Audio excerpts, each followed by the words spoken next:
Oke, jadi untuk sesi terakhir ini tinggal beberapa percobaan lah ya yang bisa kalian gunakan. Jadi pertama kita bisa describe. Describe ini tuh semua karakteristik statistik yang penting dalam data itu kita bisa ambil.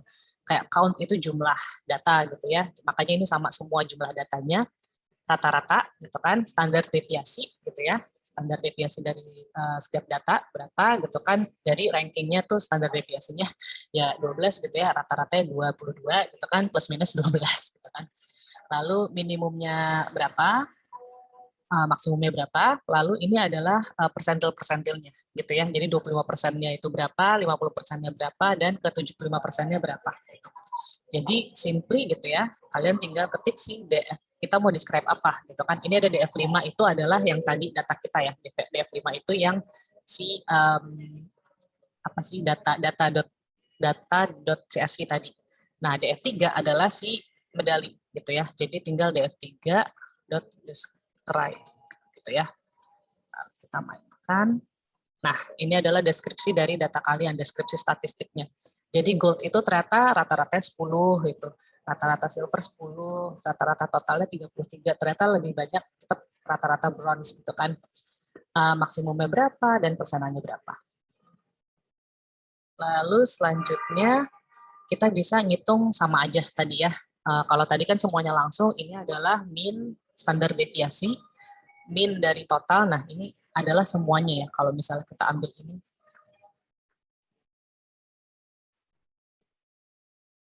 nah ya, jadi ini adalah rata-rata dari semuanya, sama juga ini adalah standar deviasi dari semuanya.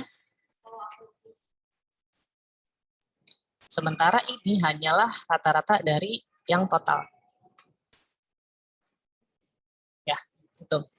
Lalu baru standar deviasi dari gold. Simple ya, jadi nggak susah, straightforward banget sebenarnya. Ini adalah contoh outputnya kalau kalian mau lihat.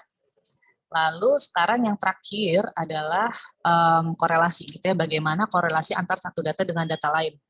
Nah, jadi kalau dia perfect positive correlation, kalau dia benar-benar saat data itu apa, maka data itu apa gitu ya, dan tidak ada sebarannya, dia benar-benar garis, itu nilai korelasinya adalah 1 gitu ya. Lalu ini adalah namanya correlation coefficient. Kadang-kadang orang bilangnya itu R gitu ya. Lalu kalau misalnya dia agak tersebar, correlation coefficient-nya tetap positive correlation, tapi dia itu 0,9. Kalau dia makin tersebar lagi, dia itu 0,5, tapi tetap positif. Nah, kalau tidak ada korelasi sama sekali, nilainya akan 0. Kalau dia sebaliknya, dia itu tetap berkorelasi tapi negatif. Dia itu berarti kalian bisa lihat ini sama ini kan sebenarnya cuma kebalikan. Itu minus 0,5, ini minus 0,9, dan ini adalah minus 1. Dia perfect, tapi dia itu negative correlation. Oke? Nah, sekarang kita bisa contoh aja iseng-iseng gitu ya. Nah, kita korelasikan gold dengan total gitu ya. Gold dengan total, ternyata dia itu positive correlation, positif banget, bahkan ya benar-benar hampir 1, 0,96 gitu ya. Nah, jadi nilainya itu benar-benar positif, artinya semakin banyak perolehan medali emas, total perolehan juga akan semakin banyak ya. Jadi goldnya itu akan X-nya, totalnya itu adalah Y-nya, kira-kira seperti itu. Nah, sekarang ini adalah tugas kalian. Gampang juga ya, tinggal hitung, tadi udah ngintip juga. Uh, hitung dan analisis korelasi data berikut ini. Gitu ya. Jadi gold versus silver, silver versus bronze, silver versus total, dan bronze versus total. Gitu ya. Nah, nanti kalian akan bisa tampilkan dengan cara seperti ini. Untuk menutup perkuliahan kita hari ini ada cheat sheet gitu ya, ada di slide terakhir. Kalau misalnya kalian lupa-lupa, itu kan apa sih namanya, fungsi-fungsinya apa aja, itu bisa lihat di sini aja ya. Jadi yang tadi kita lihat gitu ya, gimana cara read and write to CSV, read and write to Excel gitu kan.